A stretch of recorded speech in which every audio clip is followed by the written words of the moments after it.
The same cadets who had shoved her face first into the mud during training exercises were now desperately calling her name through the smoke and chaos, begging the woman they'd labeled a failure to save their lives. Staff Sergeant Maria Santos stood at the edge of the disaster zone, watching her former tormentors trapped beneath tons of collapsed concrete and twisted steel, knowing she was the only person within 100 miles who possessed the specialized skills needed to reach them. Alive, preparing and narrating this type of story took us long efforts and hard work. So if you are enjoying the story, please consider subscribing to our channel. The irony wasn't lost on her that 6 months ago, these same voices had chanted "Washout" as she'd been escorted off the Fort Braxton Special Operations Training Facility. With her gear bag slung over her shoulder and her head held high despite the humiliation. Now those voices were screaming for help, and she was their only hope. Maria adjusted her hard hat and checked her watch. The construction site accident had occurred just 40 minutes ago, but the clock was already ticking toward disaster. The partially collapsed parking garage had trapped 12 people in an underground section that was slowly filling with water from burst pipes. The city's rescue teams had tried twice to reach them through conventional methods, but the unstable debris field made their approach impossible. Too dangerous, they declared. Too unpredictable. Too much risk of secondary collapse. But Maria had spent the last 6 months working construction, learning the language of concrete and steel, understanding how structures failed and how they could be navigated when everything seemed impossible. The skills she'd developed weren't part of any military manual, but they were exactly what this situation demanded. The site foreman, a weathered man named Rodriguez, approached her with desperation in his eyes. "Santos, you said you might have ideas about how to get through that debris field. My crew is down there, and the water's rising fast. The fire department says it's too unstable for their equipment." Maria studied the collapsed section, her trained eye identifying load-bearing elements and potential failure points. The garage had pancaked in a specific pattern, creating a maze of void spaces that could be navigated by someone with the right knowledge and the physical ability to move through confined spaces. It would require techniques she'd mastered during her aborted special operations training, combined with the structural understanding she'd gained during her exile from military service. "I can get through," she said simply, "but I'll need specific equipment and a small team of people willing to follow my lead." "Exactly." Rodriguez nodded eagerly. "Whatever you need. Just tell me what you want." As Maria began sketching her approach, on a piece of cardboard, she caught sight of a familiar figure approaching from the emergency command post.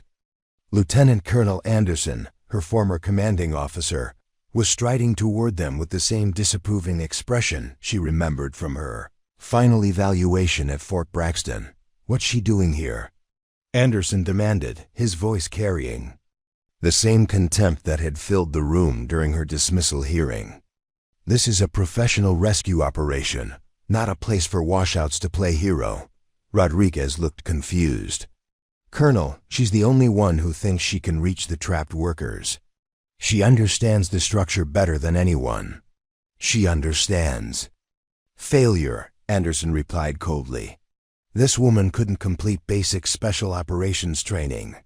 She was removed from the program for inability to work as part of a team and failure to follow direct orders. You want to trust people's lives to someone who couldn't even pass military training?" Maria felt the familiar sting of Anderson's words, but she kept her expression neutral. She'd learned not to react to his provocations, though the memories of her time at Fort Braxton still burned. The months of systematic harassment from her fellow cadets, the way instructors had looked the other way when she'd been subjected to increasingly cruel hazing, the final exercise that had been designed to break her spirit rather than test her abilities. "The training I received," Maria said carefully, "included extensive work with urban search and rescue, confined space operations, and structural assessment. Those skills are directly applicable to this situation." Anderson's laugh was harsh. Skills you couldn't demonstrate when it mattered.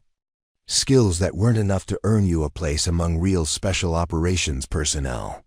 The sound of muffled screaming from beneath the debris cut through their argument. Someone trapped below was calling for help, their voice growing weaker. With each passing minute, Maria closed her eyes briefly, calculating water flow rates and structural stability based on what she could observe. "They have maybe 2 hours before the water reaches a fatal level," she said. "Less if there's another shift in the debris field." Rodriguez grabbed Anderson's arm. "Colonel, I don't care about military politics. I care about my people. If she can get them out alive, then let her try." Anderson's face hardened. This woman has never successfully completed a mission under pressure. She folds when things get difficult. She's not reliable, and she's certainly not someone you want making life or death decisions. Maria had heard variations of this assessment dozens of times during her final weeks at Fort Braxton. The official reports had used clinical language about inability to integrate with team dynamics and failure to demonstrate required leadership qualities under stress. What they really meant was that she'd refused to participate in the systematic bullying of weaker cadets that she'd reported, safety violations that her instructors preferred to ignore, and that she'd questioned orders that seemed designed more to break spirits than to build competence. The final exercise had been the culmination of months of harassment. A simulated hostage rescue in an abandoned building with her assigned team, consisting of the 4 cadets who had made her life miserable from day one. They deliberately ignored her tactical suggestions, excluded her from planning sessions, and when the exercise had gone wrong, they'd blamed her for the failure despite the fact that she'd been following their lead. Anderson had been only 2. Happy to use that failure as justification for her removal from the program. Lack of leadership presence, he'd written in his evaluation. Inability to command respect from peers. Unsuitable for special operations duty. Now, as Maria listened to the increasingly desperate calls from the trapped workers, she realized that everything she'd learned during those months of systematic exclusion had prepared her for this moment. She'd studied harder than anyone else, trying to prove herself worthy of acceptance. She'd developed skills that went beyond what was taught in the official curriculum, seeking knowledge that might help her survive in an environment where she was clearly unwanted.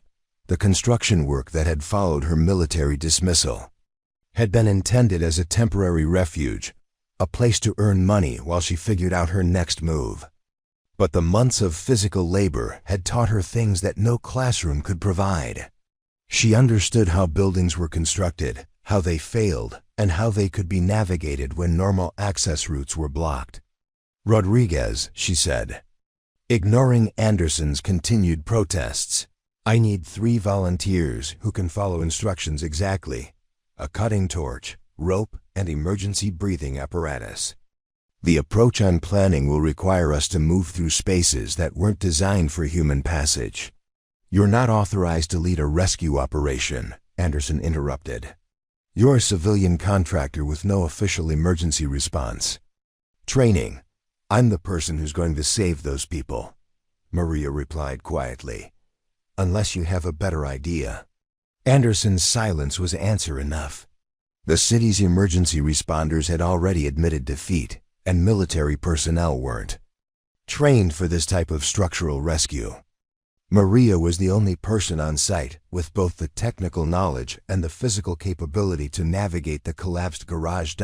As she began gathering her equipment, Maria caught fragments of conversation from the gathered crowd.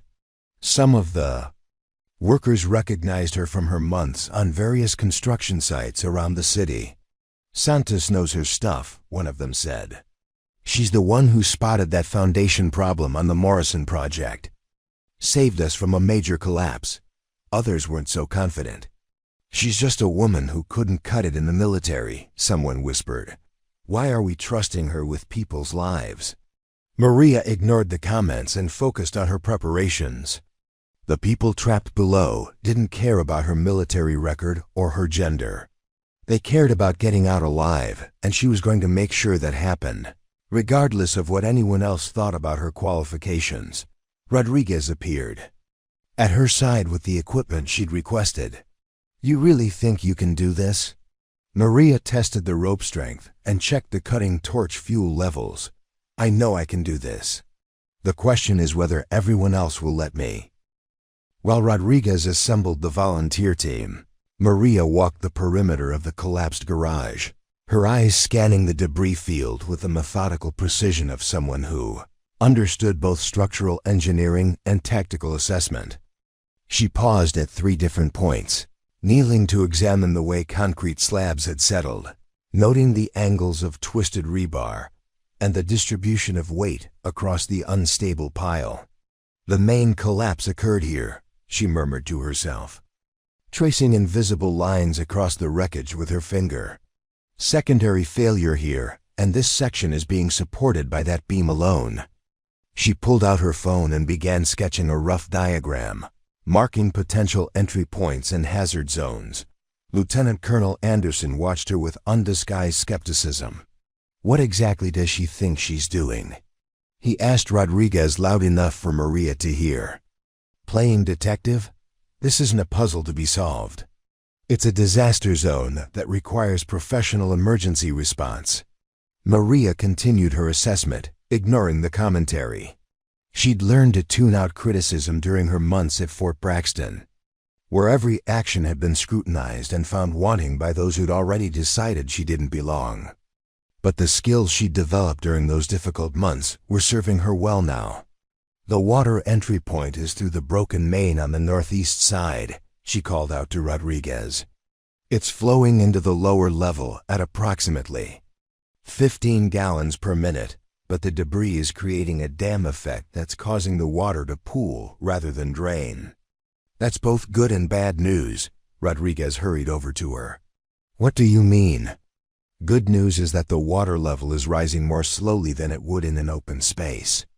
Bad news is that it's concentrating in the exact area where the survivors are trapped. We have maybe 90 minutes before it reaches a critical depth." One of the city fire department officials, Captain Burke, approached with an expression of professional courtesy, masking obvious doubt. "Miss Santos, I appreciate your analysis, but we've already had our structural engineers assess the situation. The risk of secondary collapse is too high for any rescue attempt. We're waiting for specialized equipment from the State Emergency Response Team." Maria looked up from her sketching. "How long until that equipment arrives?" 4 to 6 hours, depending on traffic and weather conditions. "The people down there don't have 4 to 6 hours, Maria said simply. "They have 90 minutes, maybe less." Captain Burke's jaw tightened. "I understand your concern, but we can't risk additional casualties by attempting a rescue that hasn't been properly planned and approved. There are protocols for these situations." Maria stood and dusted off her knees. "Captain, with respect, I've been working construction for 6 months. Before that, I spent 8 months in special operations training, focusing on urban search and rescue. I'm not suggesting we ignore safety protocols. I'm suggesting we adapt them to the reality of our time constraints." "8 months of training that you didn't complete," Anderson interjected. "Training that you failed to finish because you couldn't handle the pressure." The comment stung, but Maria kept her voice level. "The training I received included 40 hours of structural collapse scenarios, 30 hours of confined space operations, and extensive work with time-sensitive rescue protocols. Those skills don't disappear because I didn't complete the full program." She turned back to Captain Burke. "I'm proposing a 3-person team using a diagonal descent through the debris field. We follow the natural void spaces created by the collapse pattern, using minimal cutting to avoid destabilizing the structure. The approach minimizes risk while maximizing our chances of reaching the survivors." Burke examined her rough diagram with growing interest. "These void spaces you're indicating, how can you be certain they're stable?"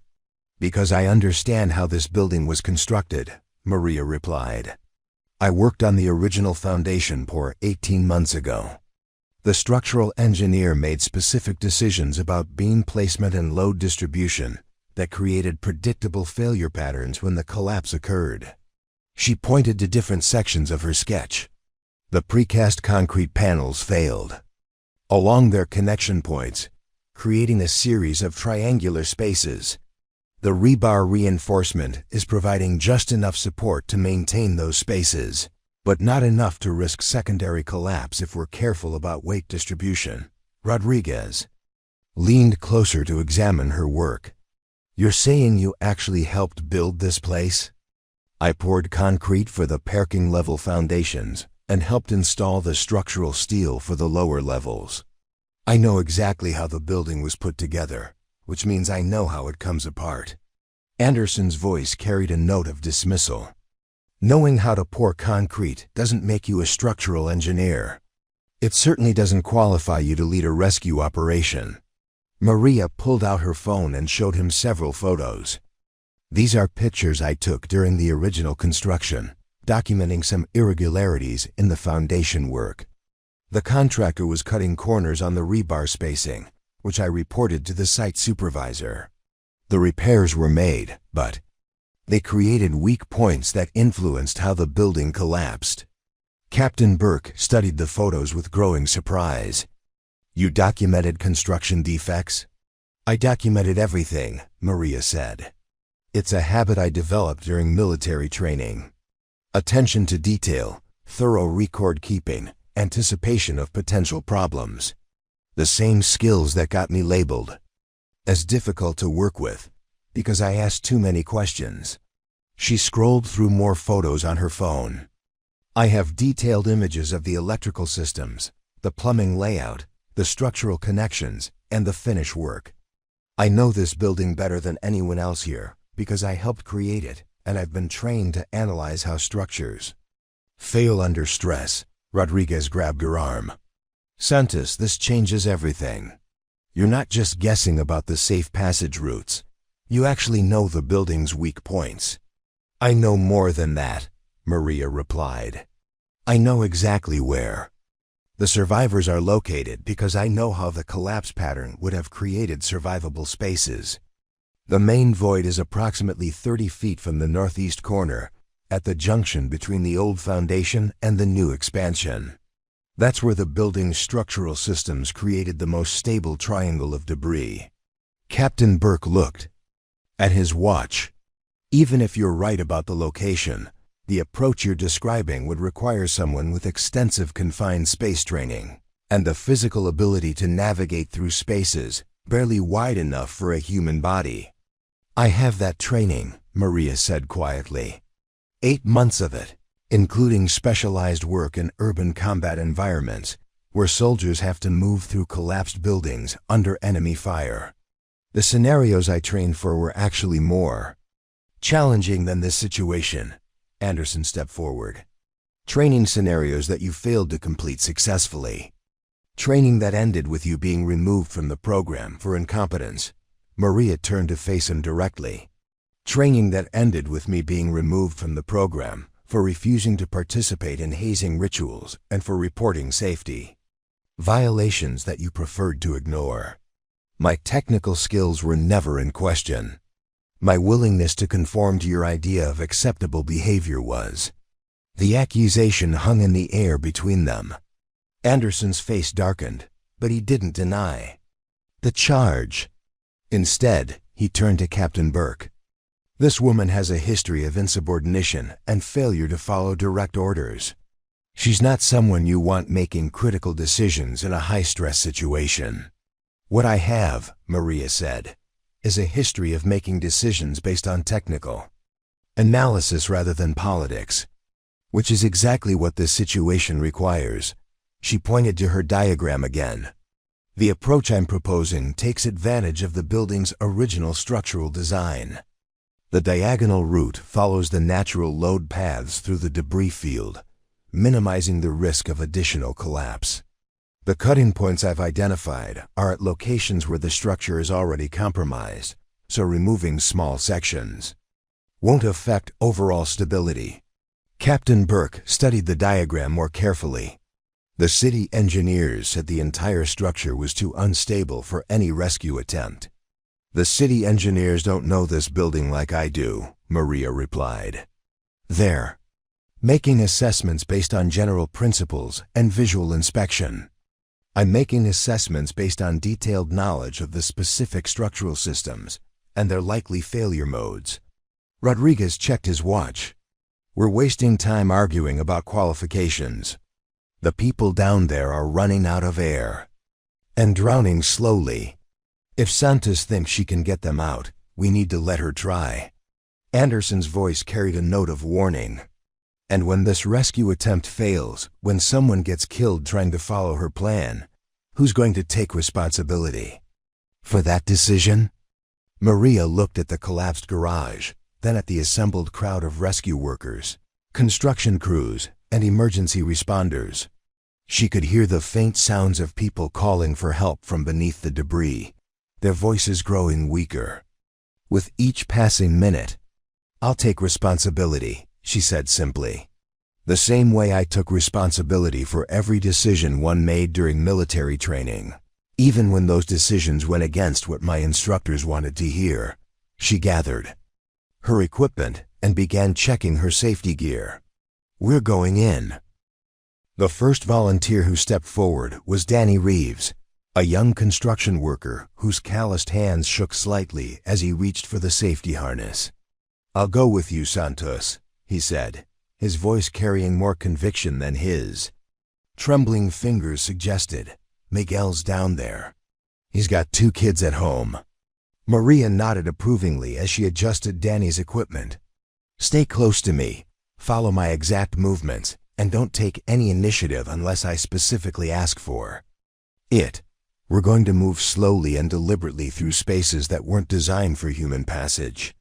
The second volunteer was Alina Vasquez, a paramedic who had arrived with the initial emergency response team. If we're going to reach survivors, we'll need someone with medical training, she said, strapping on her helmet. I've done confined space rescue before, though nothing quite like this. Captain Burke approached with obvious reluctance. Ms. Santos, I need to be clear about something.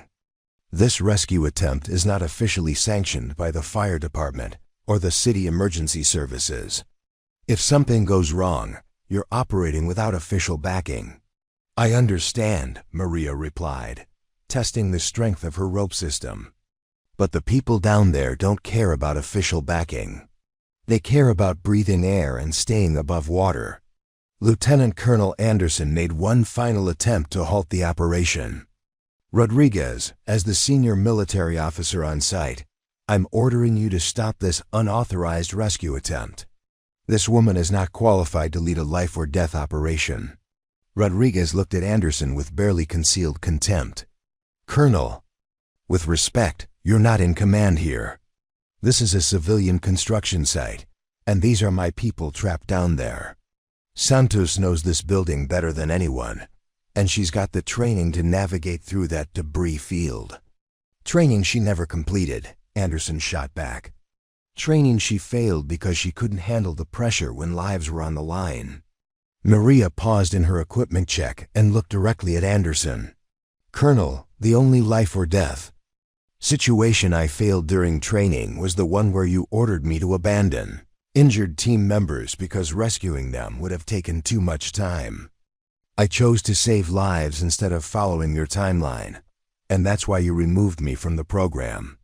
The accusation landed like a physical blow. Anderson's face flushed red, but he didn't deny the charge. Instead, he turned to Captain Burke. This woman has a history of insubordination and reckless decision-making. Don't let her turn this disaster into a bigger tragedy. Maria ignored the continued protests and began her descent into the debris field. The first 20 feet were relatively straightforward, following a natural slope created by the collapsed concrete slabs. But as she moved deeper into the wreckage, the spaces became narrower and more treacherous. Danny, there's a sharp piece of rebar about 18 inches to your left, she called back. Stay tight against the right wall as you follow me through. This section. The young construction worker's breathing was audible through his radio. It's getting pretty tight in here, Santos. You sure this is the right way? I'm sure, Maria replied, though she could feel her own heart rate increasing as the space narrowed to barely shoulder width. The main void is about 40 feet ahead. We're almost through the worst of it. Elena's voice crackled through the radio. I'm reading elevated carbon monoxide levels back here. The air quality is deteriorating as we go deeper. Maria had expected this development.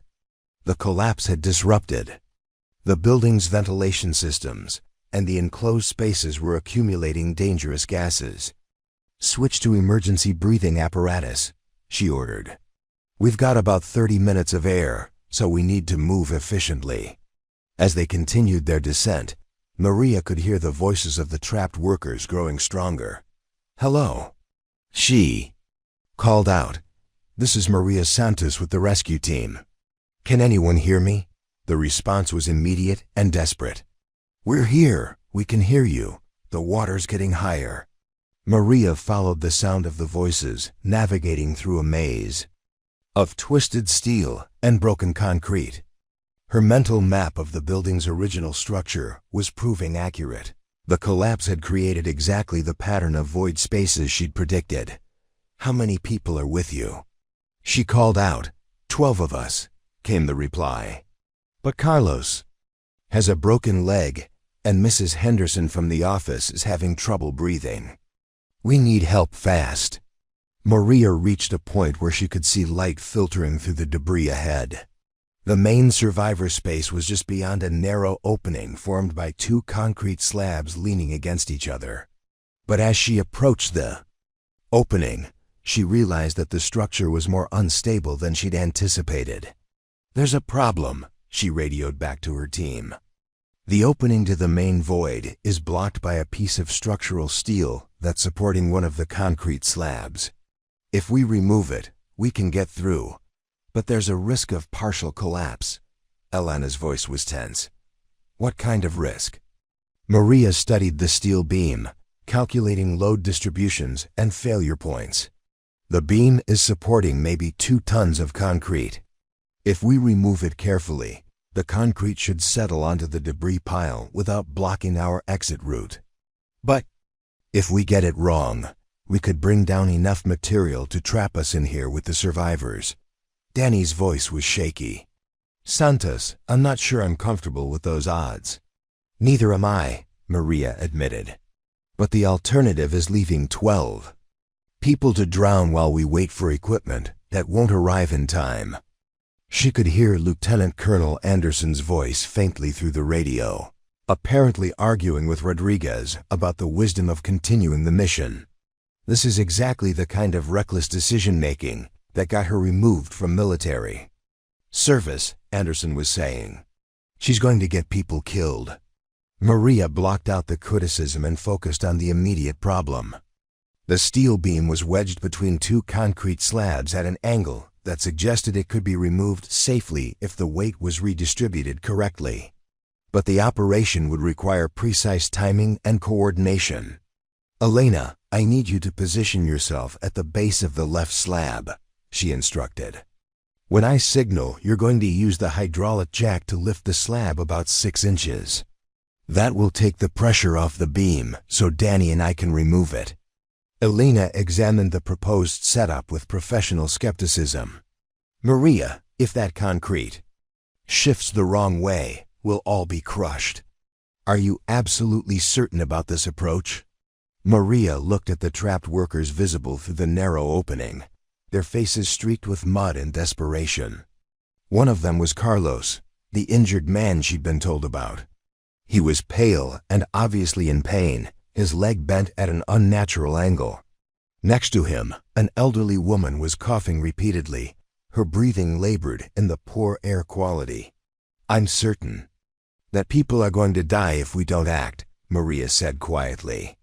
The technical risk is manageable if we execute the procedure correctly. The human cost of doing nothing is guaranteed. Danny gripped his cutting torch tighter. Santos, I trust you, Just tell me exactly what you need me to do." Maria felt a surge of gratitude for the young man's confidence. During her military training, she'd been surrounded by people who questioned every decision she made, who seemed to assume that she was incapable of sound judgment. Now, when lives were actually at stake, she finally had team members who were willing to trust her expertise. On my signal, Elena lifts the slab. "Danny, you cut through the beam at the point I've marked. I'll guide the beam out of position once it's severed. The entire operation needs to happen in less than 30 seconds to minimize structural stress." She positioned herself at the cutting point, her hands steady despite the adrenaline coursing. Through her system, "Ready?" Elena's voice was calm and professional. "Ready." Danny checked his torch. "Ready." "Execute," Maria commanded. The operation unfolded with mechanical precision. Elena's hydraulic jack lifted the concrete slab exactly as predicted. Danny's cutting torch sliced through the steel beam with surgical accuracy. Maria guided the severed beam out of position, allowing it to settle harmlessly onto the debris pile. The opening to the survivor space was now clear, and Maria could see all 12 trapped workers clearly for the first time. They were huddled together in a space about the size of a small bedroom, with water pooling around their feet and rising steadily. "Thank God," one of them said as Maria squeezed through the opening. "We didn't think anyone was coming." Maria began her initial assessment of the survivors' conditions. "We're going to get you out of here, but we need to move quickly and follow my instructions exactly. The route we used to get here is the only safe way out, and we don't have much time." As she organized the evacuation, she could hear Lieutenant Colonel Anderson's voice over the radio, apparently addressing the crowd gathered above. "This unauthorized rescue attempt is exactly the kind of reckless behavior that makes Santos unsuitable for military service. She's putting additional lives at risk with her improvised procedures." Maria smiled grimly as she helped Carlos prepare for the difficult journey to the surface. Anderson's criticism felt familiar and irrelevant now. She had 12 people to save, and she was going to do it using every skill she'd learned during her abbreviated military training and her months of construction work. The first test was complete, and she'd passed it despite the doubts and opposition of her former commanding officer. Now came the real challenge, getting everyone out alive. The evacuation began with Carlos, whose broken leg made every movement an ordeal. Maria had fashioned a makeshift stretcher from debris and rope, but getting him through the narrow passages would require careful coordination and patience they didn't have much of. "Carlos, I need you to stay as still as possible," Maria instructed, as she secured him to the improvised stretcher. "Elena's going to guide you through the tight spots while Danny and I handle the rope work. It's going to hurt, but we'll move as quickly as we can." Above ground, the situation was deteriorating rapidly. Lieutenant Colonel Anderson had been on his radio for the past 20 minutes, apparently coordinating with higher authorities. When he finally approached Captain Burke, his expression was grim with satisfaction. "I've just spoken with the base commander and the State Emergency Management Director," Anderson announced loudly enough for the gathered crowd to hear. "This unauthorized rescue operation is being terminated immediately. Santos and her team are ordered to abandon their current position and return to the surface." Rodriguez looked at Anderson with undisguised contempt. "Colonel, you don't have authority over a civilian rescue operation. These are my workers, and Santos is the only one who can get them out." "Actually, I do have authority," Anderson replied, producing a document from his jacket. "Under the Emergency Powers Act, military personnel can assume command of civilian rescue operations when public safety is at risk. I'm declaring this site a restricted zone under military jurisdiction." Captain Burke examined the document with growing alarm. "Colonel, this is highly irregular. The fire department has primary responsibility for urban rescue operations within city limits. The fire department has already declared this rescue impossible," Anderson countered. Santos is operating without proper authorization, using untrained volunteers, and endangering additional lives with her reckless approach. I'm ordering an immediate halt to all rescue activities until proper military rescue equipment can be deployed. Rodriguez grabbed Anderson's arm. Military rescue equipment that won't be here for 6 hours. The people down there will be dead by then. Anderson pulled free with a look of disgust. That's unfortunate, but it's not worth risking additional casualties on a rescue attempt that's doomed to failure. Santos has a history of making poor decisions under pressure, and I won't allow her to turn this disaster into a bigger tragedy. Meanwhile, 30 feet below ground, Maria was carefully maneuvering Carlos through the first narrow passage. The injured man's breathing was labored, and he'd lost consciousness twice during the initial movement. Elena monitored his vital signs while Danny helped support the stretcher from behind. His pulse is getting weaker, Elena reported. The pain and stress are putting him into shock. We need to get him to a hospital quickly. Maria checked her watch. They've been underground for 45 minutes, and the evacuation was proceeding more slowly than she'd hoped. The narrow passages that had been challenging for 3 healthy adults were nearly impossible for an injured man on a stretcher. How? Much farther? Danny asked, his voice tight with strain.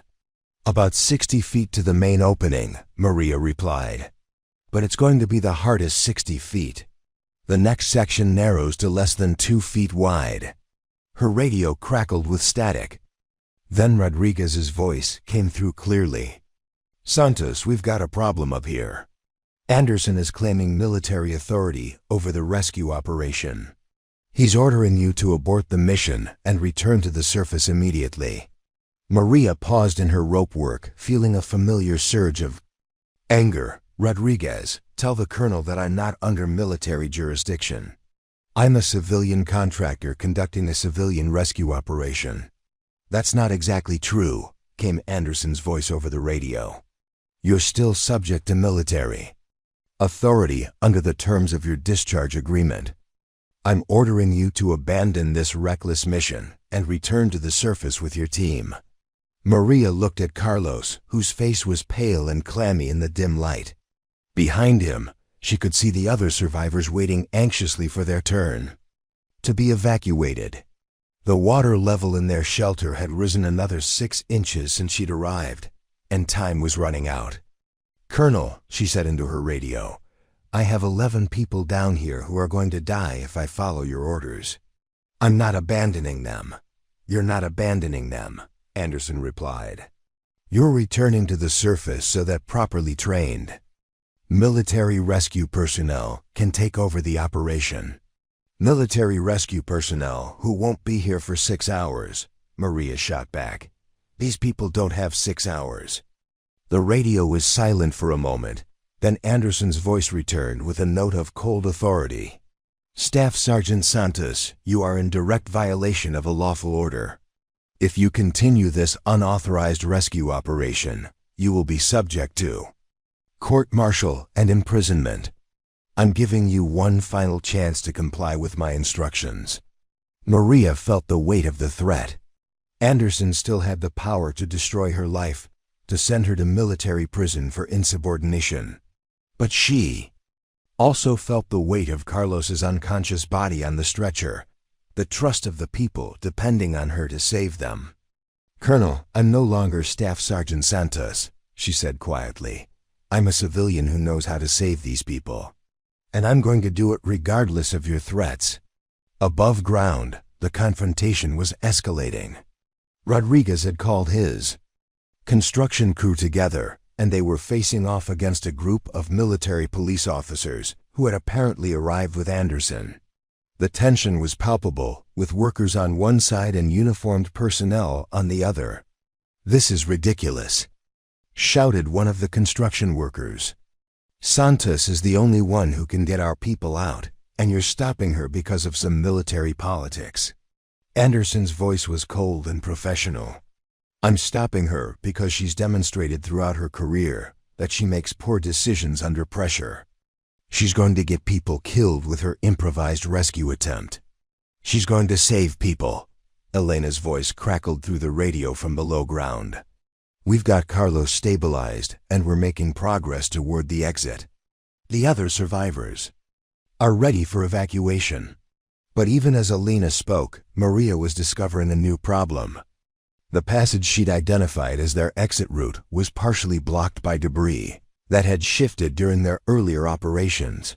The opening was now barely 18 inches wide, too narrow for the stretcher carrying Carlos. We've got a problem. Maria radioed to her team. The exit route has narrowed. We're going to have to find another way out. Danny's voice was strained. Santos, there is no other way out. This was the only passage wide enough for a stretcher. Maria studied the blocked opening, her mind racing through alternatives. She could widen the passage by removing some debris, but that would require cutting through steel reinforcement that was helping support the structure above.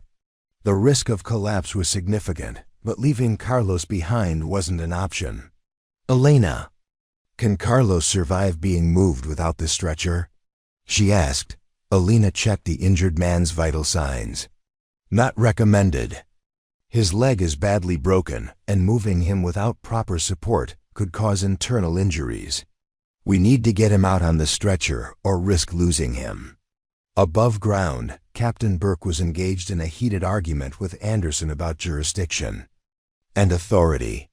Colonel, I've been in contact with the State Emergency Management Director. He says there's no record of military authority being granted over this rescue operation.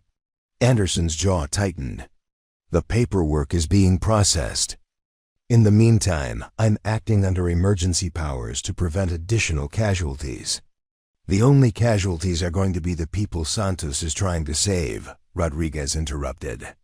She's the only one who knows how to navigate through that debris field. She's the only one reckless enough to try, Anderson countered. This woman has a documented history of insubordination and failure to follow safety protocols.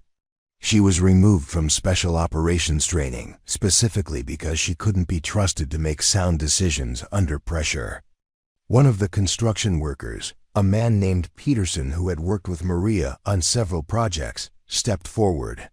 Colonel, I've worked with Santos for 6 months. She's the most careful, thorough person I've ever seen on a construction site. She spots problems before they become disasters. Spotting problems and solving them are different skills, Anderson replied. And Santos has consistently demonstrated she can't solve problems when lives are on the line. Below ground, Maria was implementing her solution to the blocked passage. Using her cutting torch, she was carefully removing sections of rebar that were constricting the opening. Each cut had to be precise, removing just enough material to allow the stretcher to pass without compromising the structural integrity of the debris field. This is taking too long, Danny said, watching Maria work. How much air do we have left? Elena checked her gauge. Maybe 15 minutes. And the water level is still rising. Maria finished her cutting and tested the enlarged opening. The stretcher would fit, but barely. Carlos is going through first, she decided. Danny, you guide the stretcher from the front. Elena, you monitor his condition from behind. I'll handle the rope work. As they began moving Carlos through the modified passage, Maria could hear the argument continuing above ground.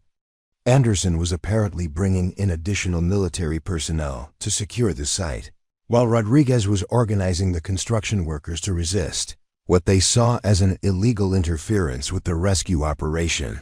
The situation was escalating into exactly the kind of confrontation that Anderson had used to justify her removal from military service. But this time, Maria wasn't going to let politics and personal animosity cost lives. She was going to save every person in that collapsed barrage, regardless of who tried to stop her. Carlos was halfway through the modified passage when the debris field around them began to shift. Maria felt the vibration through the concrete beneath her feet, a low rumble that indicated the structural balance was changing in ways that hadn't been anticipated. Stop moving, she ordered sharply. Everyone freeze in position. The silence that followed was filled with the sound of settling concrete and the distant groan of steel under stress. Maria listened carefully, trying to distinguish between normal structural adjustment and the kind of movement that preceded catastrophic collapse. "What's happening?" Elena whispered, her voice tight with fear. Maria placed her hand against the concrete wall, feeling for vibrations that would indicate continued movement. "The cuts I made to widen the passage have affected the load distribution. The debris field is finding a new equilibrium."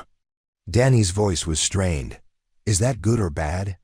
"Depends on how it settles," Maria replied, studying the ceiling above them. A fine shower of concrete dust was falling from several cracks that hadn't been there minutes earlier.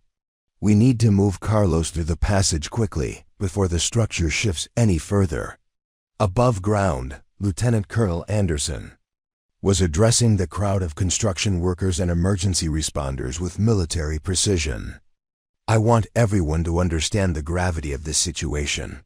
Santos is not just risking her own life with this unauthorized rescue attempt. She's endangering her entire team and potentially destabilizing the structure further." Rodriguez stepped forward, his face flushed with anger. "Colonel, with respect, you don't know what you're talking about. Santos has been working construction for 6 months. She understands this building better than anyone here. Understanding construction and conducting emergency rescue operations are entirely different skill sets." Anderson replied coldly. "This woman was removed from special operations training specifically because she demonstrated poor judgment in life or death situations. She's proven that she can't be trusted to make sound decisions when lives are at stake." Captain Burke, who had been listening to radio communications from the survivors below, turned to Anderson with growing concern. "Colonel, the team down there is reporting structural movement. If we order them to abort now, they might not be able to get out safely." Anderson's expression didn't change. "Then they should have listened to my orders 15 minutes ago when I told them to abort the mission. Santos has created this dangerous situation through her reckless disregard for proper procedures." Rodriguez grabbed Anderson's arm. "You're talking about my people down there. Santos didn't create this situation. She's trying to solve it. The only danger here is you stopping her from finishing the job." "The danger," Anderson said, pulling free, "is allowing an incompetent, insubordinate former soldier to play hero with other people's lives. This is exactly the kind of scenario that her military training was designed to prevent." Below ground, Maria was making rapid calculations about structural stability and evacuation timing. The modified passage was holding, but the continued settling of debris was creating new stress points throughout the area. She could hear the sound of water flow changing, indicating that the rising water level was affecting the structural dynamics. "Elena, how's Carlos doing?" she asked while examining the ceiling for new cracks. "Pulse is weak but steady," Elena reported, "but his breathing is getting more labored. The poor air quality down here is affecting his oxygen levels." Maria checked her watch. They'd been underground for over an hour, and the emergency breathing apparatus was running low. The original 30-minute estimate had been optimistic. The confined spaces and physical exertion were consuming air faster than anticipated. "We need to move faster," she decided. "The air situation is becoming critical, and the structure is less stable than it was when we started." Danny wiped sweat from his forehead. "Santos, I'm not sure Carlos can handle rapid movement.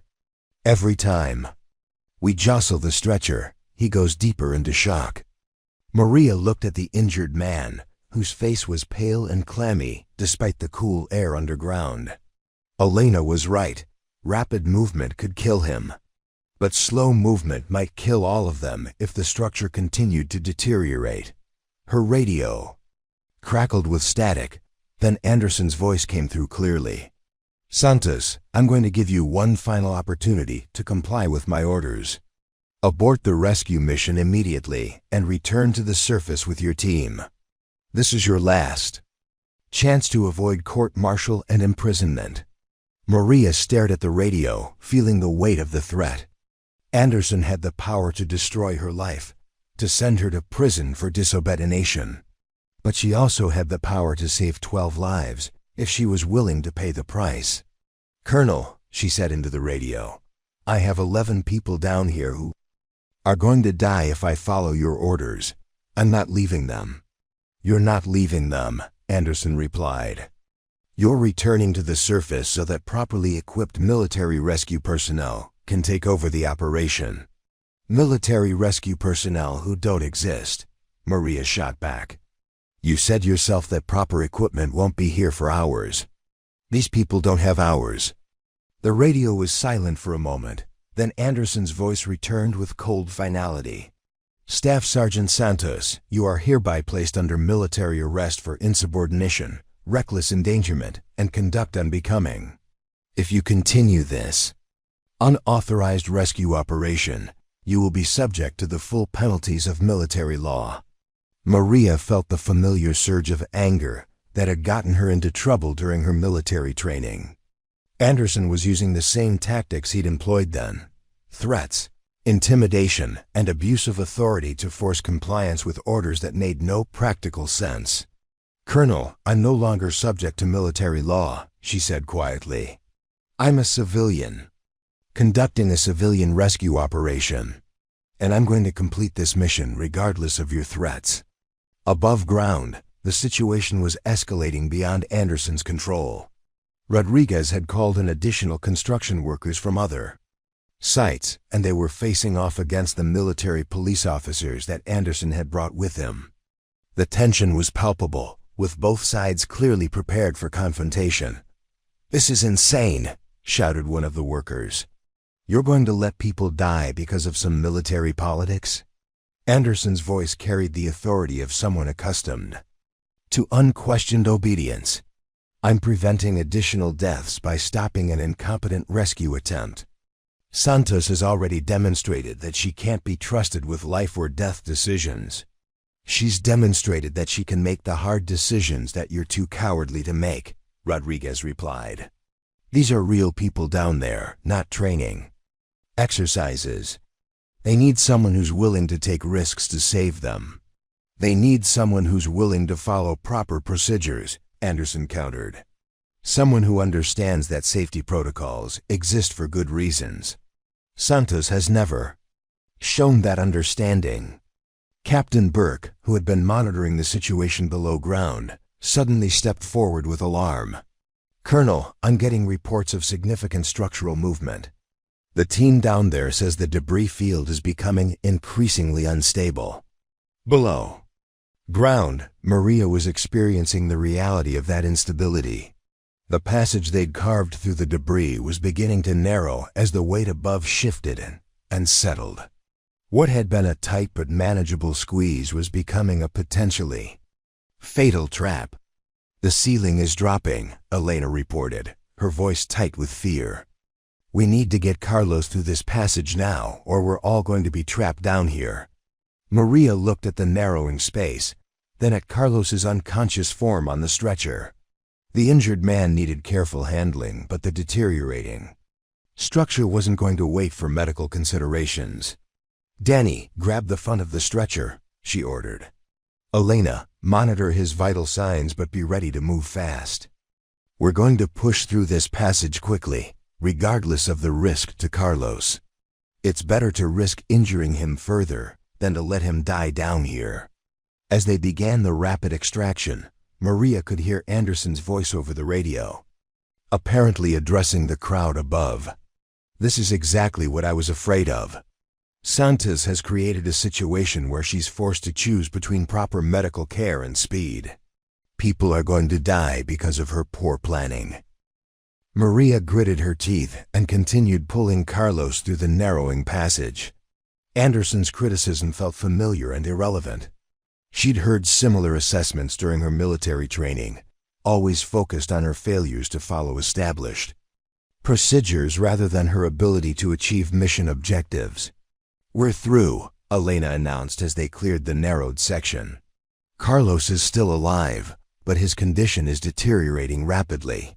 Maria checked her watch and calculated their remaining air supply. They had maybe 10 minutes before the breathing apparatus failed completely. Behind them, she could hear the sounds of the other survivors calling out anxiously, waiting for their turn to be evacuated. How many more people can we get out before the air runs out? Danny asked. Maria looked back at the waiting survivors, then at the increasingly unstable passage they'd have to navigate. All of them, she said simply. We're not leaving anyone behind. Above ground, Anderson was preparing to take more drastic action to stop what he saw as a reckless rescue attempt. But Maria had made her choice. She was going to save every person. In that collapsed garage, regardless of the consequences to herself, the moral choice had been made.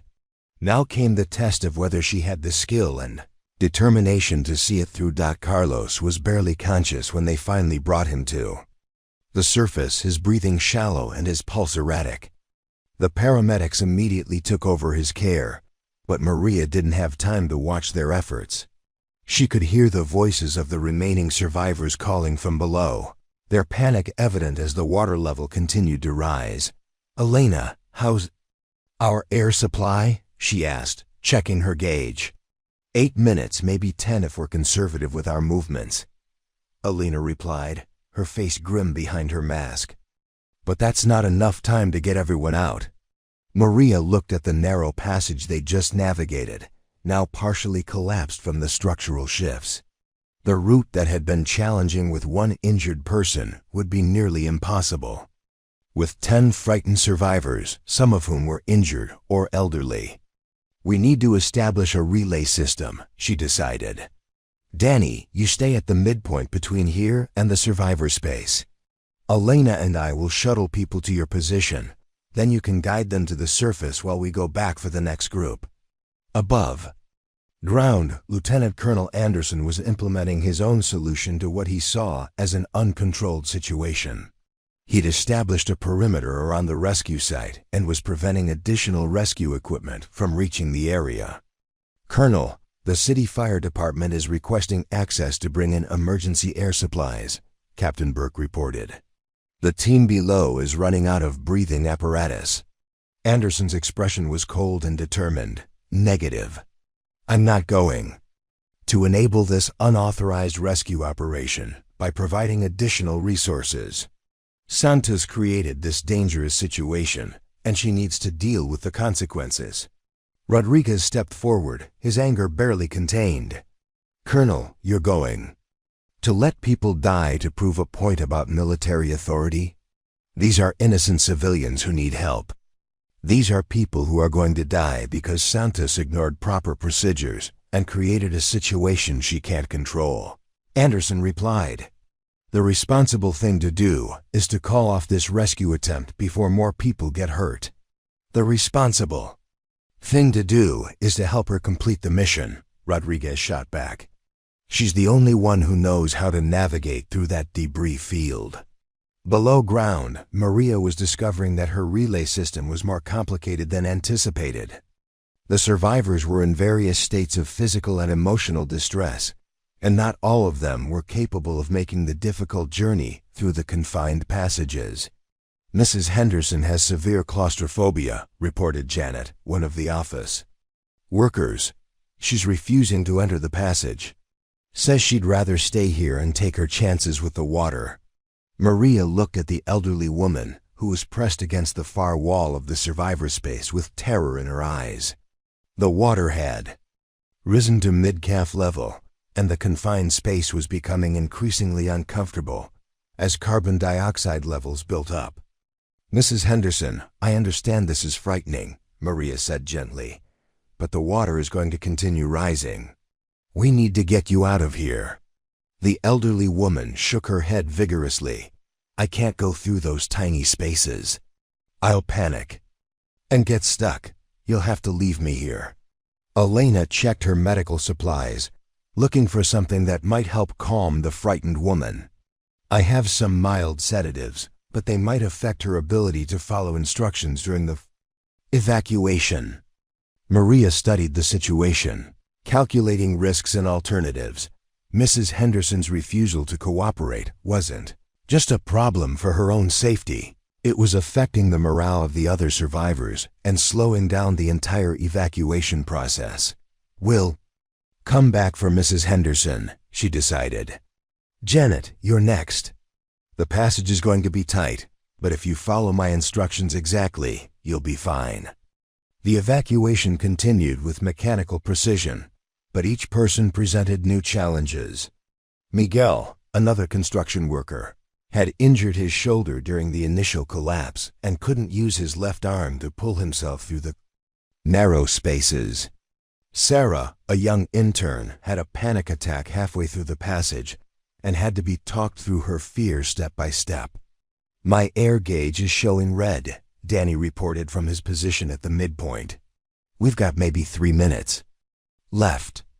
Maria looked at the 5 people still waiting to be evacuated, including Mrs. Henderson, who remained pressed against the wall in terrified refusal. The water level had risen to knee height, and the space was becoming increasingly cramped as the survivors clustered together. "Elena, take the next 3 people through the passage," she ordered. "I'll stay here with Mrs. Henderson and find another way out." Elena stared at her in disbelief. "Maria, there is no other way out. We've been through this entire area. The passage we carved is the only route to the surface." "Then I'll make another route," Maria replied simply. "Mrs. Henderson can't make it through the narrow passage, but maybe I can widen it enough for her to get through." Above ground, the confrontation between Anderson and the construction workers was escalating. Rodriguez had called in workers from 3 different sites, and they were facing off against Anderson's military police officers with increasing hostility. "Colonel, you need to let the fire department bring in emergency air supplies," Captain Burke insisted. "The people down there are going to suffocate if we don't act immediately." Anderson's jaw was set in determined lines. "The people down there are going to die because Santos ignored my orders and created an impossible situation. I'm not going to compound her mistakes by providing resources for an operation that should never have been attempted." "You're going to let people die to prove that you were right about Santos," Rodriguez accused. "This isn't about safety protocols or proper procedures. This is about your ego." "This is about preventing additional casualties," Anderson replied. Coldly, "Santos has a documented history of poor judgment in crisis situations. She's proven that she can't be trusted with life or death decisions." One of the construction workers, a man named Thompson who had worked with Maria on several projects, stepped forward. "Colonel, I've seen Santos make decisions under pressure. Dozens of times. She's saved more lives in the last 6 months than you probably have in your entire career." Anderson's expression darkened. "Civilian construction work is not comparable to military operations. Santos was removed from special operations training specifically because she demonstrated that she couldn't handle the pressure of real combat situations." "She's handling the pressure right now," Thompson shot back. "While you're up here playing politics, she's down there saving people's lives." Below ground, Maria was implementing her most desperate plan yet. Using her cutting torch, she was carefully removing sections of concrete and steel to widen the passage enough for Mrs. Henderson to fit through. But each cut was destabilizing the structure further, and she could feel the debris field shifting around them. "The ceiling is starting to crack," Elena reported, her voice tight with fear. "If we remove much more material, the whole section might collapse." Maria looked at Mrs. Henderson, who was now standing in water that reached almost to her waist. The elderly woman's terror was palpable, but she was also showing signs of hypothermia from the cold water. "Mrs. Henderson, I need you to listen to me very carefully," Maria said, pausing in her cutting work. "I'm going to make this passage wide enough for you to get through, but you're going to have to trust me and follow my instructions exactly. Can you do that?" The elderly woman nodded shakily. "I'll try. But I'm so scared." "I know you are," Maria replied.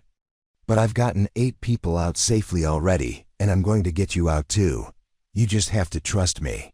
As she resumed her cutting work, Maria could hear her radio crackling with Anderson's voice.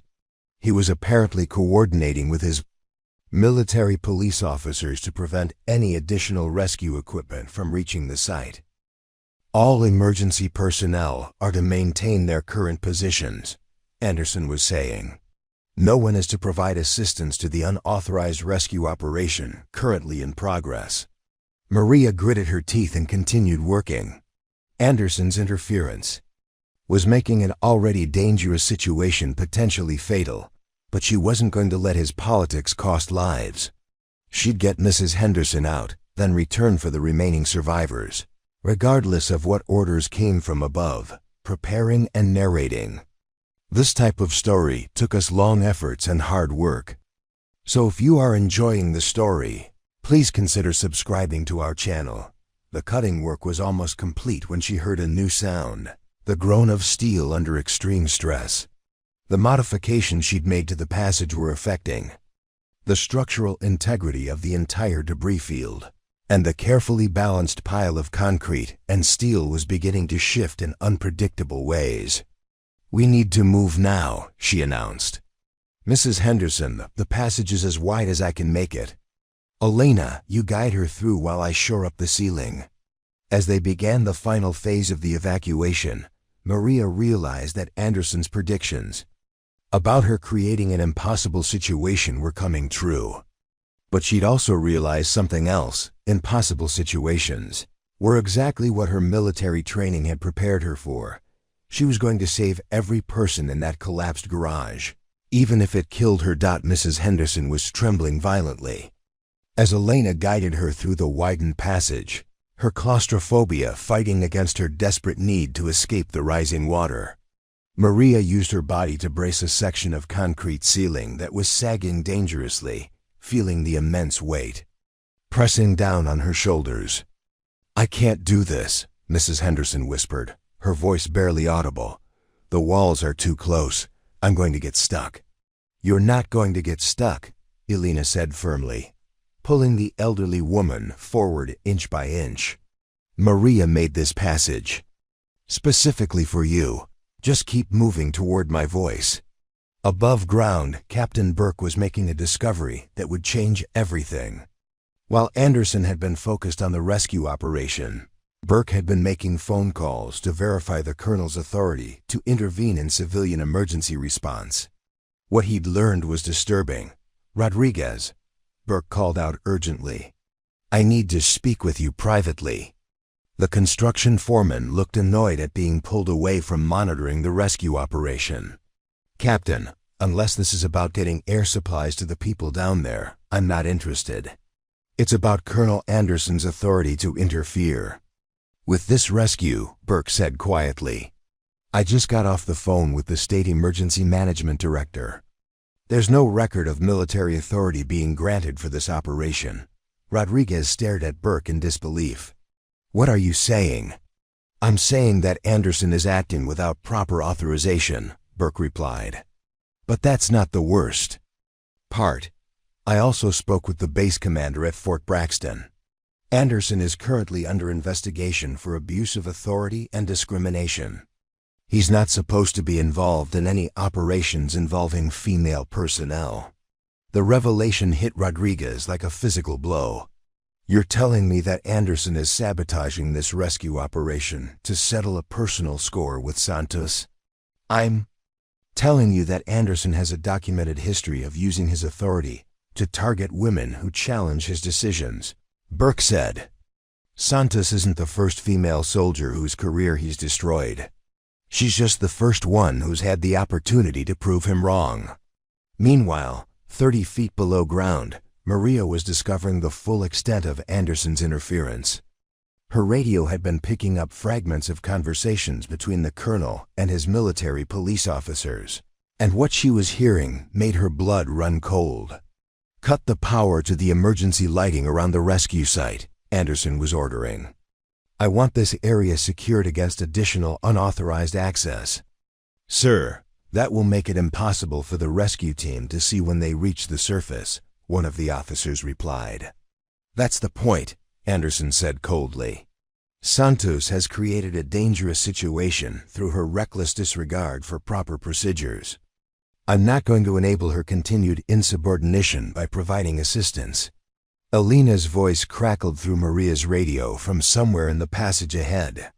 Maria, I'm getting Mrs. Henderson through the narrow section, but she's having trouble breathing. The poor air quality is affecting her more than the younger survivors. Maria checked her own air gauge and felt her heart sink. The emergency breathing apparatus was nearly exhausted, and she still had 2 more people to evacuate from the survivor space. The water level had risen to chest height, and the remaining survivors were having to hold their heads up to breathe. Elena, how much farther do you have to go? She asked, still bracing the sagging ceiling. Maybe 20 feet to Danny's position, Elena replied. But Mrs. Henderson is moving very slowly. She stops every few feet to rest. Behind Maria, the 2 remaining survivors were growing increasingly panicked as the water continued to rise. One of them, a young man named Kevin, was starting to hyperventilate from the combination of fear and poor air quality. Santos, we need to get out of here now, Kevin said, his voice high with panic. The water's going to reach the ceiling soon. We're going to drown down here. Maria looked at the water level, then at the ceiling she was supporting. Kevin was right. They had maybe 15 minutes before the space became completely uninhabitable. But Mrs. Henderson was still struggling through the passage, and Maria couldn't abandon her position without risking a collapse that would trap everyone. Kevin, I need you to calm down and help me support this ceiling, she said. Sarah, you're going to follow Mrs. Henderson through the passage as soon as Elena gives us the all clear. Above ground, Burke was sharing his discoveries with the gathered construction workers, and their anger was reaching a boiling point. The revelation that Anderson was acting without authority, combined with the knowledge that he was deliberately sabotaging the rescue operation, had transformed the situation from a disagreement about procedures into something much more serious. You're telling us that Anderson is letting people die to cover up his own misconduct? Asked Thompson, the construction worker who had defended Maria earlier. I'm telling you that Anderson has a history of using his authority to target women who challenge his decisions, Burke replied. And right now, he's using that same authority to prevent a successful rescue operation because it would prove that he was wrong about Santos. Rodriguez was already moving toward the military police officers who were blocking access to the rescue site. This stops now. Anderson doesn't have the authority to interfere with this operation, and I'm not going to let him kill my people to protect his ego. The confrontation that followed was swift and decisive. When Rodriguez and his workers approached the military police officers, Burke was there to explain that Anderson was acting without proper authorization. The military police, faced with the choice between following illegal orders and allowing a legitimate rescue operation to continue, chose to step aside. Colonel Anderson is not authorized to command this operation, Burke announced loudly enough for everyone to hear. All emergency personnel are to resume normal rescue protocols immediately. Anderson's face went white with rage. Captain Burke, you are interfering with a legitimate military operation. I have full authority to secure this site and prevent additional casualties. You have no authority here, Burke replied firmly. You're under investigation for abuse of power, and you're not supposed to be involved in any operations involving female personnel. This rescue operation is going to continue, and you're going to step aside. Below ground, Maria felt the immediate impact of Anderson's loss of control. Her radio suddenly filled with voices offering assistance, fire department personnel coordinating emergency air supplies, paramedics preparing for additional survivors, and rescue equipment being moved into position. Santos, this is Fire Chief Martinez, came a new voice over the radio. We're bringing in fresh air supplies and additional rescue personnel. What do you need? Maria felt a surge of relief. I need emergency breathing apparatus delivered to the passage entrance, and I need medical personnel standing by for hypothermia and shock treatment. I've got 3 more people to evacuate, including one elderly woman who's having difficulty breathing. Equipment is on the way, Martinez replied. You've done incredible work down there. Help is coming. As Maria continued to brace the sagging ceiling, she realized that Anderson's interference hadn't just been about questioning her competence. It had been about maintaining a system that allowed men like him to destroy the careers of women who challenged their authority. Her struggle hadn't been about proving herself as an individual. It had been about breaking down a system of discrimination and abuse that had been protecting incompetent leaders at the expense of capable soldiers. "Elena, status report," she called into her radio. "Mrs. Henderson is through the worst section." Elena replied, "Danny's taking over her care, and I'm coming back for the next person. How are you holding up?" Maria felt the weight of the concrete pressing down on her shoulders, testing the limits of her strength. "I'm holding. Send Sarah through as soon as you're ready." Above ground, Anderson was making one final attempt to regain control of the situation. "This rescue operation is doomed to failure," he announced to the gathered crowd. "Santos has created an impossible situation through her reckless disregard for safety protocols. When people die because of her poor judgment, remember that I tried to prevent this tragedy." But his words fell on deaf ears. The construction workers, emergency responders, and even some of the military personnel had seen through his deception. They understood that Anderson's interference had been motivated by personal animosity rather than legitimate safety concerns. Rodriguez stepped forward with contempt in his voice. "Colonel, the only tragedy here is that you've spent months trying to destroy a woman whose only crime was being better at her job than you are at yours." As fresh air supplies reached the rescue site and additional emergency personnel took their positions, Maria realized that the revelation of Anderson's systematic abuse had changed everything. She was no longer fighting just to save the people trapped in the collapsed garage. She was fighting to expose a system that had been designed to protect men like Anderson, while destroying the careers of women who dared to challenge their authority. The stakes had been raised beyond personal vindication. This was about justice, accountability, and ensuring that other women wouldn't face the same systematic discrimination that had nearly destroyed her own career. And she was going to win. Sarah was halfway through the passage when the catastrophic structural failure began. Maria felt it first as a vibration through the concrete beneath her feet, then as a deep rumbling that seemed to come from the very foundations of the collapsed garage. The ceiling she'd been supporting suddenly shifted, and a massive section of concrete began to separate from the main structure.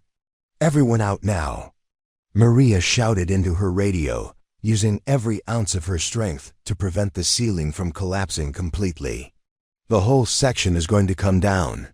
Above ground, the emergency personnel could see the disaster unfolding.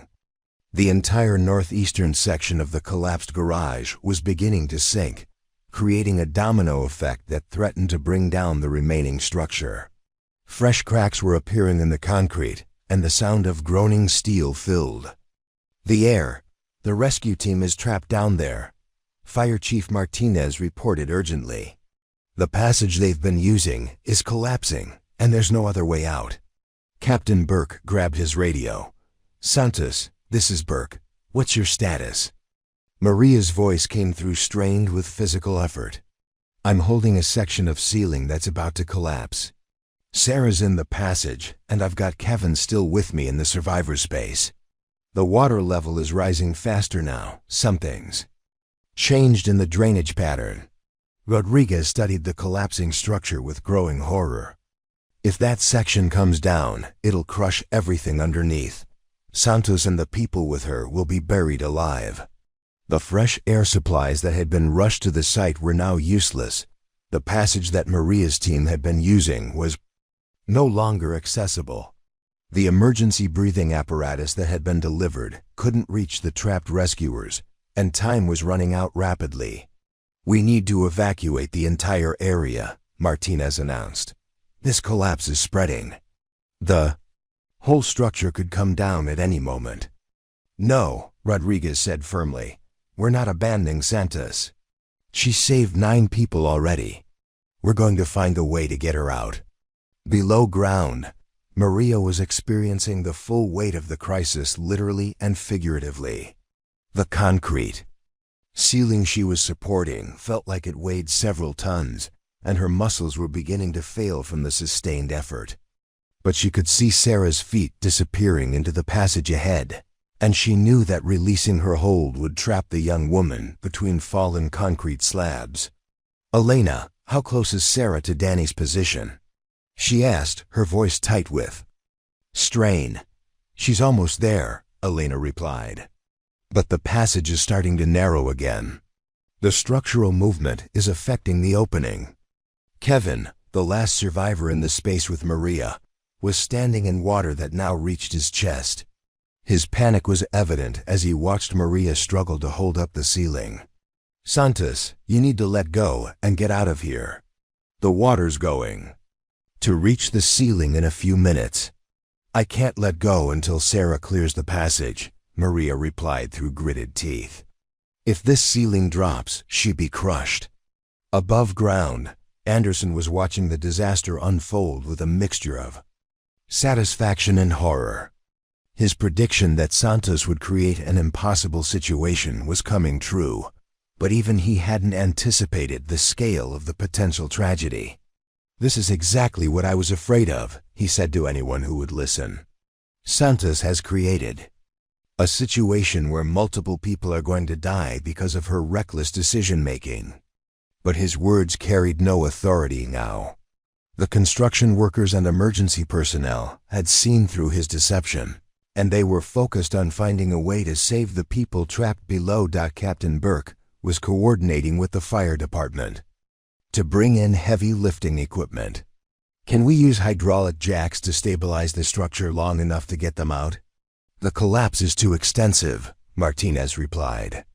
"Any equipment heavy enough to lift those concrete slabs would destabilize the rest of the structure. We'd cause an even bigger collapse." Rodriguez was studying the collapsed garage from every angle, looking for alternative access routes. "There has to be another way in." Santos said she knew this building better than anyone. "Maybe she can find a route we haven't considered." Below ground, Maria was making exactly that calculation. The water level was now at Kevin's neck, and she could feel her strength failing. But she'd spent months working on this building's construction, and she remembered something about the original design that might provide a solution. "Kevin, I need you to dive down and feel along the wall behind you," she ordered. About 4 feet down, there should be a utility access panel. It was part of the original electrical system. Kevin looked at her with disbelief. "You want me to go underwater in this mess?" "That utility access connects to a service tunnel that runs under the building," Maria explained, still straining to hold the ceiling. "It's not on any of the building plans because it was part of the original foundation work. If it's still intact, it might provide another way out." Kevin took a deep breath and dove beneath the murky water. The seconds stretched like hours as Maria waited for his report, her muscles screaming with the effort of supporting the massive concrete slab. "I found it." Kevin's voice was muffled as he surfaced. "The panel is loose. I think I can get it open." "Do it," Maria ordered, "but be careful. The tunnel might be flooded or blocked." Above ground, the emergency personnel were running out of options. The collapse was spreading faster than anticipated, and the entire structure was becoming increasingly unstable. Martinez was preparing to order a full evacuation of the area when Rodriguez's radio crackled with Maria's voice. "This is Santos. I found an alternative exit route through the original utility tunnel system. Kevin's going to try to reach the surface through the service access, but I need someone to guide him from above." Rodriguez grabbed his radio. Santos, where does the tunnel exit? It should come out near the main electrical vault, about 50 feet northeast of the collapse area, Maria replied. But the access might be blocked by debris or equipment. Fire Chief Martinez was already directing his personnel to the location Maria had described. We'll find the access point. But Santos, what about you and the people still in the passage? Maria's voice was strained but determined. I'm going to hold this ceiling until everyone clears the passage. Then I'll follow Kevin through the tunnel. Maria, you can't hold that ceiling much longer. Elena's voice crackled through the radio. Your strength is going to give out. Then I'll hold it until it gives out, Maria replied simply. Sarah's almost clear, and I'm not letting anyone get crushed because I gave up too soon. Above ground, the search for the utility tunnel access was complicated by decades of construction and renovation work. The original electrical vault was buried under layers of additional building work, and the emergency personnel were working frantically to clear the debris. We found something, one of the firefighters reported. There's a concrete access cover here, but it's been sealed with asphalt and concrete. We'll need cutting equipment to open it. Rodriguez was already moving toward the equipment storage area. I'll get the pneumatic hammers. How long do you need? Give us 10 minutes, Martinez replied. But Santos needs to know that this exit might not be viable. Below ground, Maria was discovering the full extent of the challenge she'd taken on. The ceiling she was supporting was continuing to separate from the main structure, and her muscles were beginning to fail. But she could hear Sarah's voice in the passage ahead, indicating that the young woman was almost clear. Elena, Sarah's status? She asked. She's at Danny's position, Elena replied. He's guiding her toward the surface now. You can release the ceiling. But as Maria prepared to step back, she realized that Kevin was having trouble with the utility access. The panel was open, but the tunnel beyond was partially flooded and filled with debris from the collapse. Santos, I can't get through, Kevin reported. The tunnel's blocked about 10 feet in. There's concrete and rebar blocking the passage. Maria looked at the rising water, then at the ceiling she was supporting, then at the blocked tunnel that represented their only hope of escape. She was facing the ultimate test of everything she'd learned during her military training and her months of construction work. Kevin, I'm going to clear the tunnel, she decided. But I need you to take over supporting this ceiling while I work. I can't hold up concrete like that, Kevin protested. I'm not strong enough. You don't have to be strong enough, Maria replied. You just have to be smart enough. Use that steel beam as a lever and wedge it against the wall. The leverage will multiply your strength. As Kevin positioned himself to take over the ceiling support, Maria prepared to dive into the flooded tunnel with her cutting torch. It was the most dangerous thing she'd ever attempted, but it was also the only way to save the people depending on her. The ultimate test had arrived, and Maria was ready to prove that her training, her skills, and her judgment were exactly what the situation required. Maria's cutting torch illuminated the flooded tunnel like an underwater welding operation, the sparks reflecting off the dark water as she worked to clear the debris blocking their escape route. The confined space was filled with the acrid smell of burning metal and concrete dust, but she pressed forward with mechanical precision. The rebar is coming loose, she called back to Kevin, who was straining to maintain the ceiling support, using the lever system she'd shown him. Give me 30 more seconds. Above ground, the emergency personnel had finally broken through the sealed access cover to the utility tunnel. Fire Chief Martinez peered down into the darkness below, his flashlight beam cutting through the murky water that had accumulated in the tunnel system. We've got access, he reported into his radio. But the tunnel is partially flooded. Anyone coming up this way is going to have to swim through about 50 feet of water. Rodriguez grabbed the radio. Santos, the tunnel exit is clear. How are you doing down there? Maria's voice was strained but determined. Almost through the blockage. Kevin's holding the ceiling, and I can see light ahead. We're going to make it. Below ground, the final section of debris came free with a grinding sound of concrete and steel. Maria tested the opening with her hand, confirming that it was wide enough for human passage. The water in the tunnel was chest-deep but flowing, which meant it was connected to the drainage system and wouldn't rise further. "Kevin, the tunnel's clear," she announced. "Follow me through, but stay close. The current is stronger than it looks." As they entered the tunnel, Maria could hear the sound of voices and equipment from above. The emergency personnel were maintaining communication through the access opening, guiding them toward the surface with flashlights and verbal instructions. "Santos, this is Martinez," came the voice from above. "We can see your lights. You're about 20 feet from the access ladder." The swim through the tunnel was exhausting but manageable. Maria's months of construction work had given her the physical conditioning necessary for the sustained effort, and her military training had taught her to remain calm in confined spaces. Kevin followed her lead, his panic giving way to determination. As they approached safety, "I can see the ladder," Maria called out, her voice echoing in the tunnel. "Kevin, you go first. I'll be right behind you." Kevin's emergence from the tunnel was met with cheers from the gathered emergency personnel. Paramedics immediately began checking him for hypothermia and injuries, while Rodriguez helped pull him to safety. But all eyes were on the tunnel entrance, waiting for Maria to appear. When she finally surfaced, exhausted but triumphant, the crowd erupted in applause. Maria had not only saved 12 people from the collapsed garage, but she'd also proven that her unconventional methods and independent thinking were exactly what the situation had required. "Santos," Rodriguez called out, wrapping her in a bear hug. "You did it. You got everyone out alive." Fire Chief Martinez approached with obvious admiration.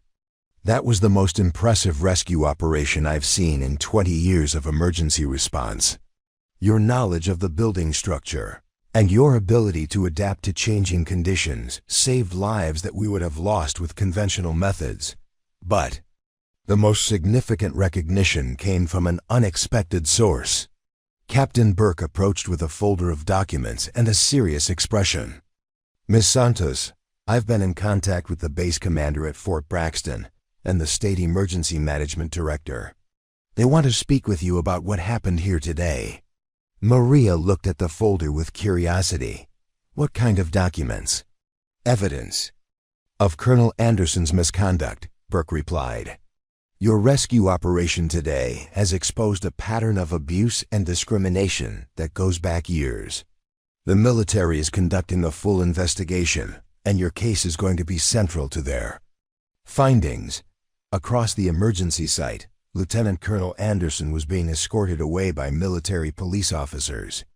His face was pale with the realization that his career was over, and his attempts to sabotage Maria's rescue operation had only provided more evidence of his abuse of authority. "Colonel Anderson is being relieved of duty pending investigation," Burke continued. "The charges include abuse of authority, discrimination, and interference with civilian emergency operations. Your actions today have not only saved lives, but they've also exposed corruption that needed to be addressed." Rodriguez stepped forward with a broad smile. "Santos, I've got something else for you. The construction company has been watching your work for months, and after today's performance, they want to offer you a position as Emergency Response Coordinator. It's a job that would use your military training and your construction knowledge." Maria felt a surge of emotion that she hadn't expected. After months of being told that she was unsuitable for leadership roles, she was suddenly being offered opportunities that recognized her unique combination of skills and experience. "There's more," Captain Burke said. "The State Emergency Management Agency wants to hire you as a consultant to develop new urban search and rescue protocols. They're particularly interested in your approach to structural assessment and your ability to improvise solutions under pressure. The gathered crowd included construction workers, emergency responders, and military personnel, all of whom had witnessed Maria's transformation from dismissed failure to acknowledged expert. But the most meaningful recognition came from the survivors themselves. Carlos, the construction worker with the broken leg, had been brought back to the site in a wheelchair. Despite his injuries, he'd insisted on being present when Maria emerged from the tunnel. "Santos, I want everyone to know that you saved my life. Not just today, but the way you've always looked out for people on the job sites. You're the best leader I've ever worked with."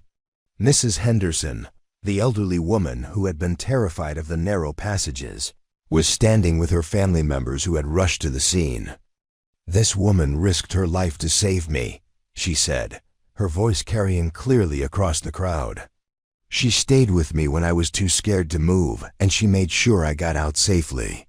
I want everyone to know what kind of person she is." Fire Chief Martinez addressed the crowd with official authority. "Ladies and gentlemen, what we witnessed today was exceptional skill, courage, and leadership under the most difficult circumstances. Ms. Santos developed and executed a rescue plan that saved 12 lives, and she did it despite interference from people who should have been supporting her efforts." The crowd's applause was sustained and genuine, but Maria felt most vindicated by the presence of other women in the emergency services who had gathered to witness her success. Several female firefighters and paramedics approached her with obvious admiration. "You've shown that women can handle the most demanding emergency situations," said Lieutenant Sarah Peterson, a female firefighter who had been following the rescue operation. "Your success today is going to make it easier for all of us to be taken seriously in leadership roles." Rodriguez stepped forward with one final announcement. "I've been in contact with the mayor and the city council. They want to present Santos with the city's highest civilian honor for heroism. They're also implementing new emergency response protocols based on the methods she developed today." As the crowd began to disperse, Maria found herself surrounded by reporters and officials who wanted to document her story. But she was most interested in the phone call that Captain Burke facilitated with the base commander at Fort Braxton. "Ms. Santos," came the voice of General Williams through the speakerphone, "I want to personally apologize for the treatment you received during your military service. Colonel Anderson's conduct was inexcusable, and we're implementing new policies to ensure that discrimination and abuse of authority are not tolerated in our training programs."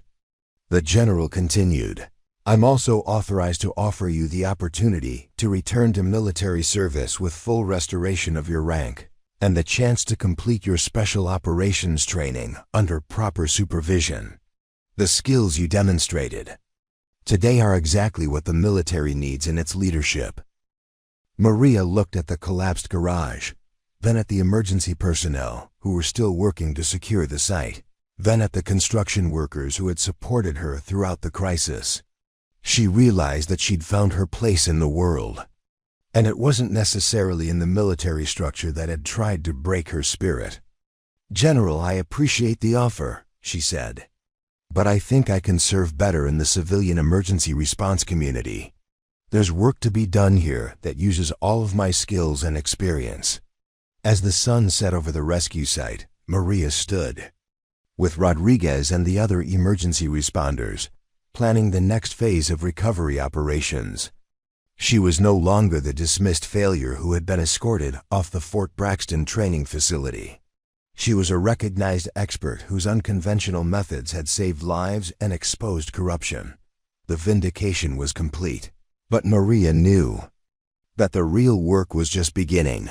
6 months after the rescue operation, Maria stood in the conference room of the State Emergency Management Agency, addressing a group of military officers, fire chiefs, and emergency response coordinators from across the region. The presentation she was delivering had become the foundation for new urban search and rescue protocols that were being implemented nationwide. "The key principle is adaptive assessment," she explained. clicking to a slide that showed structural failure patterns. Traditional rescue operations rely on standardized procedures, but every collapse is unique. The rescuer needs to understand the specific building's construction, identify the likely failure modes, and develop a custom approach based on those factors. In the audience, she could see several faces that had become familiar over the past months. Captain Burke, now promoted to battalion chief, was taking detailed notes. Fire Chief Martinez was nodding approvingly at points he'd helped her develop. But the most significant presence was General Williams, who had traveled from Fort Braxton specifically to observe her training program. "Ms. Santos," called out Commander Jessica Price, a female Navy officer who had been sent to evaluate the program. "How do you recommend incorporating this adaptive approach into existing military training curricula?" Maria smiled at the question. Commander Price was exactly the kind of officer that the military needed more of, someone who was willing to challenge established procedures in order to achieve better results. The military already trains soldiers to assess and adapt to changing tactical situations. We just need to apply that same flexibility to emergency response scenarios. After the presentation, General Williams approached her with a proposal that would have seemed impossible just months earlier. "Ms. Santos, the military has been reviewing our special operations training program in light of what we learned from the Anderson investigation. We want to offer you a position as a civilian consultant to help redesign our emergency response curriculum." Maria considered the offer carefully. The military that had once dismissed her as unsuitable for leadership was now asking her to help train the next generation of special operations personnel. The irony wasn't lost on her, but she also recognized the opportunity to prevent other women from facing the discrimination she'd experienced. "I'll accept the position," she said, "but I have conditions. I want full authority to review existing training protocols and identify discriminatory practices. I also want to establish a mentorship program for female candidates who are having difficulty with the current system." General Williams nodded approvingly. "Agreed. The military needs leaders who can think independently and solve problems under pressure. Your approach to the garage collapse demonstrated exactly those qualities." The consulting work with the military was just one aspect of Maria's expanding responsibilities. Her position with the State Emergency Management Agency had grown into a comprehensive program that included training, policy development, and coordination with federal disaster response teams.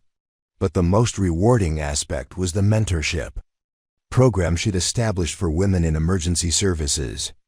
"Santos, you've got a call from Lieutenant Chun at the Fire Academy," announced Deputy Director Rodriguez, who had been promoted to his new position partly based on his support of Maria's rescue operation. "She's having trouble with her instructors, and she wants to talk to you about it." Maria took the call in her office, which was decorated with commendations from various emergency response agencies and a class as decorated with commendations from various images. Photograph of the 12 survivors from the garage collapse. Lieutenant Chun's situation was depressingly familiar, a competent female trainee who was being subjected to systematic harassment by instructors who questioned her suitability for emergency response work. "They keep telling me that I'm too emotional, too hesitant, too focused on safety protocols," Chen explained. "But when I watch the male trainees, they're making the same decisions I am. It's just that my decisions are criticized while theirs are praised." Maria had heard similar stories dozens of times since establishing her mentorship program. The discrimination that had nearly ended her military career was still prevalent throughout the emergency services, but now she was in a position to do something about it. "Lieutenant Chun, I want you to document every instance of differential treatment," Maria advised. "Date, time, witnesses, and specific comments. I'm going to connect you with attorney Sarah Martinez, who specializes in discrimination cases. She helped establish the legal framework that ended Anderson's career." The Anderson case had become a landmark in military justice, resulting in new policies and procedures designed to prevent discrimination and abuse of authority. But more importantly, it had created a network of female service members who were willing to speak up about discriminatory treatment. There's something else, Chun continued. Some of the other female trainees want to organize a support group. They've heard about your mentorship program, and they want to know if you'd be willing to speak at their meetings. Maria agreed immediately. The support group meetings had become one of her most important activities, providing a forum for women to share their experiences and develop strategies for dealing with discrimination. But they also served another purpose. They were creating a network of female emergency responders who could support each other throughout their careers. 2 weeks later, Maria stood before a group of 30 women from various emergency services agencies, sharing her story and discussing the challenges they faced in male-dominated fields. The audience included firefighters, paramedics, police officers, and military personnel, all of whom had faced similar obstacles. The most important thing to remember, Maria told them, is that your skills and judgment are what matter, not other people's opinions about your capabilities. When I was trapped in that garage collapse, the people who needed rescue didn't care about my gender or my military record. They cared about my ability to get them out safely. After the meeting, she was approached by Staff Sergeant Lisa Martinez, a young woman who was struggling with special operations training at Fort Braxton. Miss Santos, I'm facing the same kind of treatment you experienced. My instructors are looking for reasons to wash me out, and I don't know how to fight back. Maria looked at the young woman and saw herself 6 months earlier, talented, determined, but facing systematic discrimination that threatened to derail her career. Sergeant Martinez, I want you to know that you're not alone. There are resources available now that didn't exist when I went through training. She handed Martinez a card with contact information for the legal support network that had been established after the Anderson case. Call this number and ask for Sarah Peterson. She's a military attorney who specializes in discrimination cases. She'll help you document what's happening and take appropriate action. The conversation with Martinez reminded Maria of how much had changed since her own training experience. The military had implemented new oversight procedures, established anonymous reporting mechanisms, and created support networks for female service members. But the most important change was cultural. Discrimination was no longer tolerated as an acceptable part of military training. Her phone buzzed with a message from Rodriguez. Santos, check the news. The president is announcing the new National Emergency Response Task Force. You're going to be interested in who's leading it. Maria pulled up the news article on her phone and felt a surge of pride. The task force was being led by General Patricia Hayes, the first woman to command a major emergency response organization.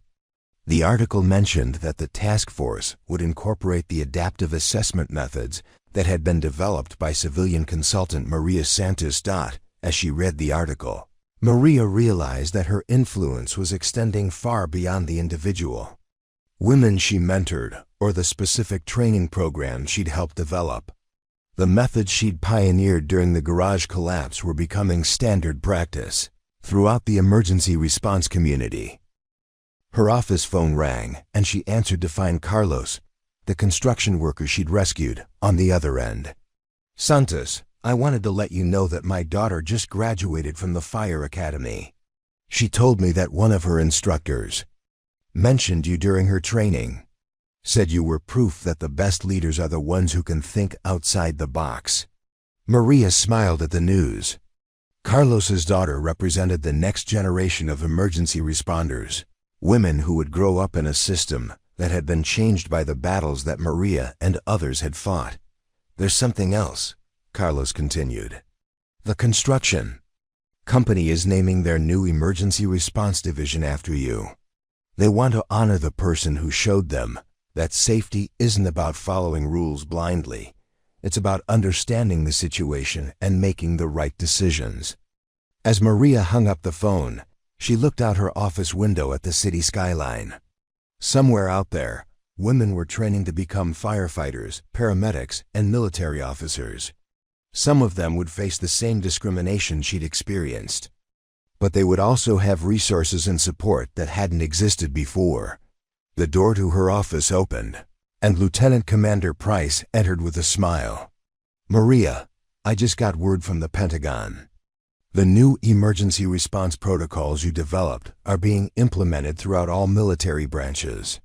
Your garage collapse rescue has become a case study in adaptive leadership." Maria nodded, feeling the satisfaction of work well done. She'd started as a dismissed failure, labeled as unsuitable for military service. Now she was helping to train the next generation of leaders who would face the same challenges she'd overcome. The legacy was established, but the work would continue. Every woman who succeeded in emergency services, every life saved through improved training methods, every discriminatory practice that was eliminated, all of it was part of a larger transformation that had begun with one person's refusal to accept defeat. Maria Santos had found her place in the world, and she was using it to ensure that others would have the same opportunities. 5 years later, Maria stood at the podium of the International Emergency Response Summit, addressing delegates from 47 countries. The same woman who had once been called just an observer was now recognized as one of the world's leading experts in crisis leadership. "When I was dismissed from military training, they told me I lacked the judgment for life or death decisions," Maria said, her voice carrying to the packed auditorium. "Today, the protocols we developed have saved over 3,000 lives in disaster zones around the world." In the audience, she spotted familiar faces. Elena, now running the state's emergency medical response program. Danny, who had become a certified rescue specialist. And even Mrs. Henderson, whose grandson had just graduated from the fire academy inspired by Maria's story. But the most meaningful moment came when Staff Sergeant Lisa Martinez approached the stage. The young woman who had once faced the same discrimination Maria had experienced was now leading her own special operations unit. "Ma'am, I wanted to thank you," Martinez said. "Because of what you did, women like me don't have to fight those battles alone anymore." Maria smiled, remembering the terrified cadet who had been bullied and dismissed as a failure. That woman had become their salvation when everything seemed hopeless, proving that true leadership isn't about rank or recognition. It's about the courage to do what's right when it matters most. The bullied washout had indeed become everyone's hope of rescue, not just from a collapsed garage, but from a system that had failed to recognize the potential in those who dared to be different. What did you think of Maria's incredible journey from outcast to hero? Stories like these remind us that our greatest challenges often prepare us for our most important moments. If you enjoyed this inspiring tale of resilience and redemption, make sure to subscribe to our channel for more incredible stories of ordinary people doing extraordinary things. Hit that subscribe button and the notification bell so you never miss our latest uploads, because everyone has a story worth telling, and some of the most powerful ones come from the people others tried to silence.